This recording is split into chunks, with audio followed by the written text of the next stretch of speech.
morning and welcome to The Brief. Now let's take a look at our trending stories for today. Australian media reports say that the Australian government has no intention of sending a boat of 153 asylum seekers to Sri Lanka, nor are the authorities in Sri Lanka preparing to receive them. The matter is now before the Australian High Court. Speaking to Australia's Nine Network, Australian Prime Minister Tony Abbott today reiterated his government's determination to stop the people smuggling trade.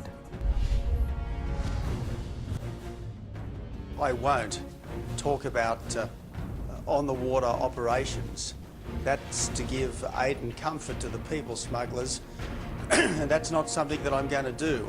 What I am going to do, though, is to reiterate the government's absolute determination to stop the boats, because if we stop the boats, we stop the deaths, and that's why it is absolutely critically important that Operation Sovereign Borders continues to succeed. Speaking to Newsfirst, Admiral Thisara Samarasinga, Sri Lanka's High Commissioner to Australia, said no request has been made by the Australian authorities for Sri Lanka to accept the 153 asylum seekers. Admiral Samarasinga furthermore noted that this matter concerns the Australian government and does not concern Sri Lanka.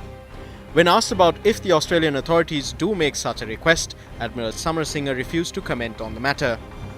The matter of the Australian government's tough policy was brought up in the Australian Senate too, where Government Senate leader Erica Betts gave an impassioned defence.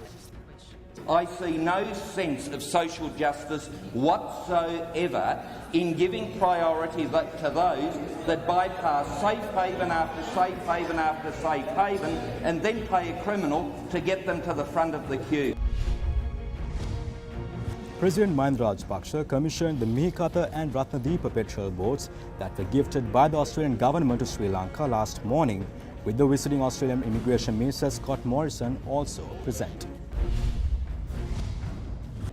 Speaking to the media gathered at the naval base, Morrison said the gifting of the boats was symbolic of the strength of the partnership between Sri Lanka and Australia in dealing with people smuggling.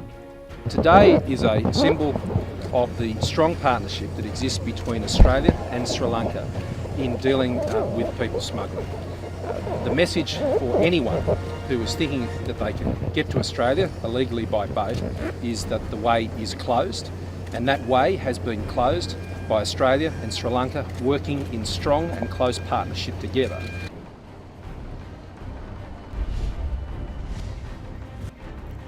The US State Department has expressed concern over circular issued by the National Secretariat on NGOs, curtailing several activities of NGOs in Sri Lanka. Defence spokesperson Brigadier Ruwan Maningasuriya had said that it is not an attempt to restrain in the activities of NGOs. Let's take a look at some of the views expressed in this domestic arena on this issue.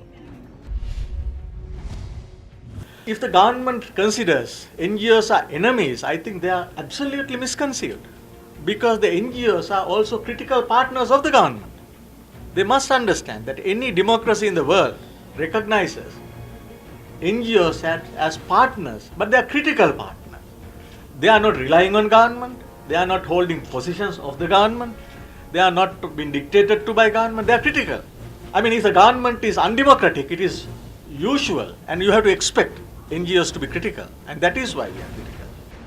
Who gave the Defence Ministry any authority to say things like that?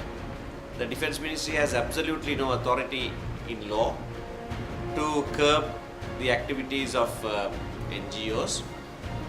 We openly invite the NGOs that have done yeoman service to this country to continue to do what they are doing, to defy these illegal instructions that have been issued by whoever in the Defence Ministry. The White House says that US President Barack Obama has announced his intent to nominate US Ambassador to Sri Lanka Michelle Sisson as Deputy Representative of the United States to the United Nations, with the rank of Ambassador and Deputy Representative of the United States in the Security Council of the United Nations. The announcement came as part of a series of nominations to key administration posts in the US executive. Ambassador Michelle Jean Sisson, a career member of the Foreign Service, Class of Career Minister, is the US Ambassador to Sri Lanka and the Maldives, a position she has held since 2012. Let's take a quick look at the forex rates.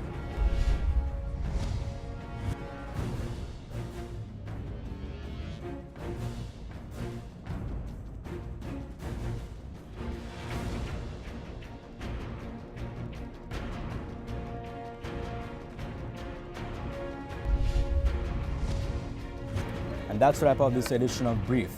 But don't forget to leave us a like or a subscribe. For the Newsfirst team, I'm Sondra Ferdinando, reminding you always to be brief.